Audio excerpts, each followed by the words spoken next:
Good evening, miss. Good evening, classmates. Mo ni akong topic. Servomechanism in motor control.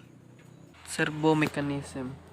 A servomechanism is the electromagnet device that converts electricity into precise control motion by use of negative feedback mechanism. Servo can be used to generate linear or circular motion depending on their type.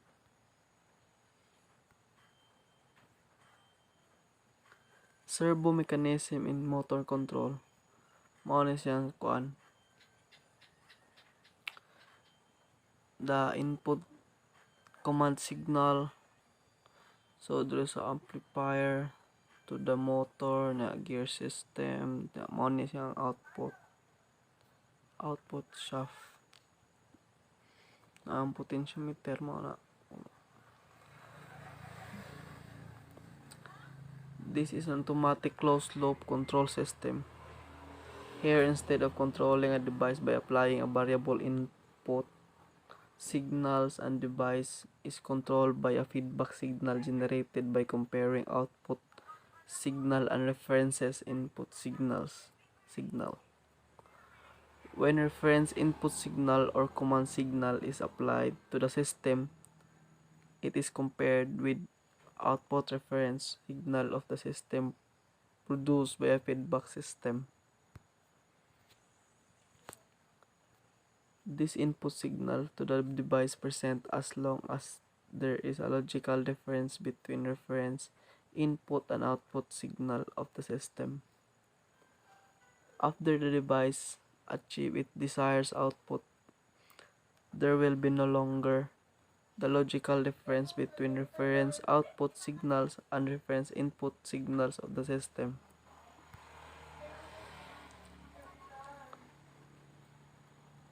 It is an automatic device to connect the performance of mechanism by means of an error-seeing feedback.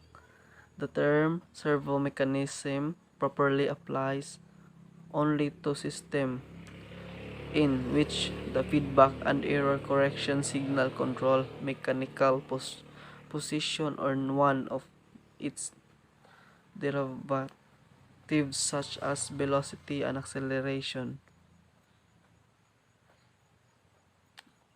There are the 5 basic components of servomechanism. The first one is a control device. Next is a command device. Next is an error detector. And next is an error signal amplifier. And lastly, a device to perform any necessary error connection the servo motor. So masabtan naman siguro sa ilang ngalan pa lang nga sama sa one na control device. So kana nga diha nga component, so diha makita nga diha tanan ang nagkontrol. So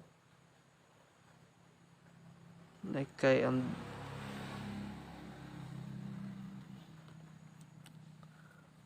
for example, an automotive power window control is not servomechanism as there is no automatic feedback that control positions. The operator does this by observation. By contrast, the car cruise control use closed loop feedback which classifies it is a servomechanism.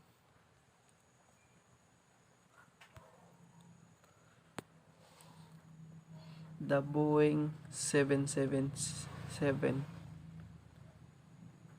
is the first heavy jet plane engineered to fly with all major flight control functions managed by servomechanism. The design of the revolutionary plane is based on so-called fly-by-wire system. Ginganlan siya ang katong Boeing o kuan.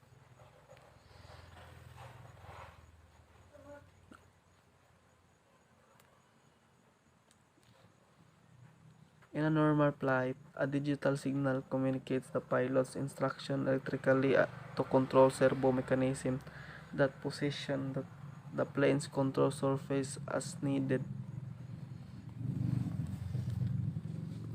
Mao ni siya ang example sa open loop system.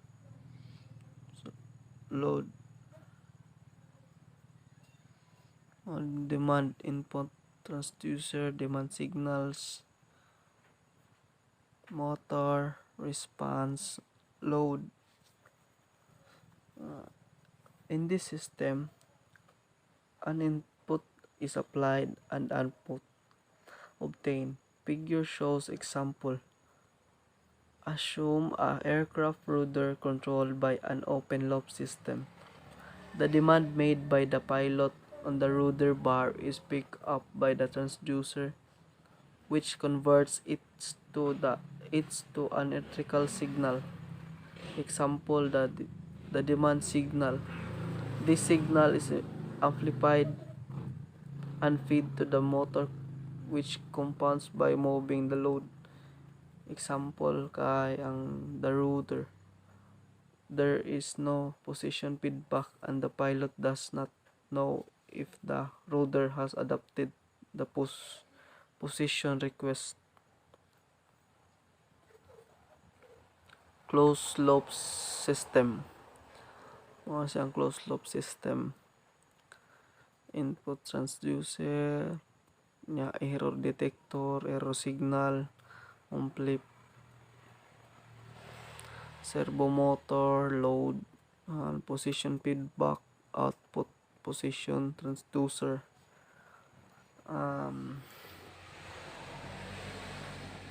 In the closed loop system, the demand is made in the same way. In the basic system, position feedback would be given to the pilot, who would make adjustment according, but this is not practical with system much as aircraft flying controls. Figure shows close up system. Mao ni siya atong ipakita figure sa closed loop system. Follow up. If in our example the rudder were to be displayed from its demand position or from the optimum speed at which the demand position may be achieved, an error signal occurs. In the ways described, there is feedback signal and the system returns to its demand position or speed. This process is called follow-up.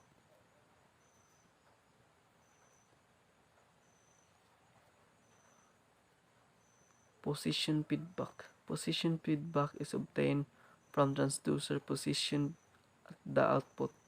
The feedback element or transducer converts the output shaft angle into single suitable for operating the error detector. In this case, a voltage signal. The simplest form of element is R path or helical potentiometer, similar to that used as a controls element.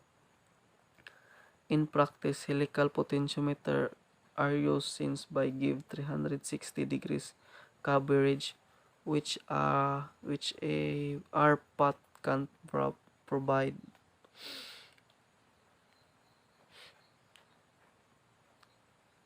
Control element, error detector,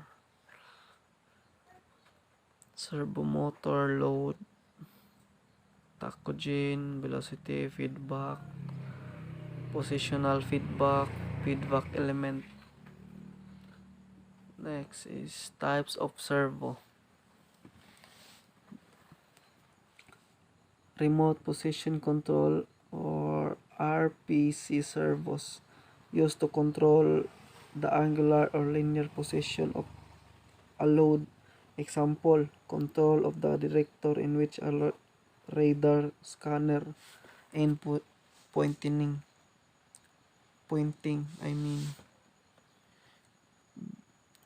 velocity control servo.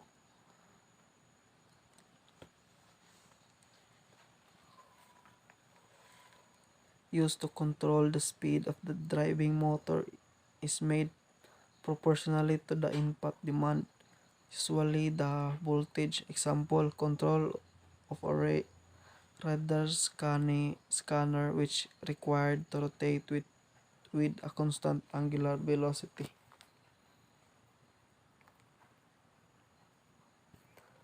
Application of servo. Automat Automotive power steering use hydraulic fluids under the great pressure to power an actuator that redirects the wheels of the car as needed.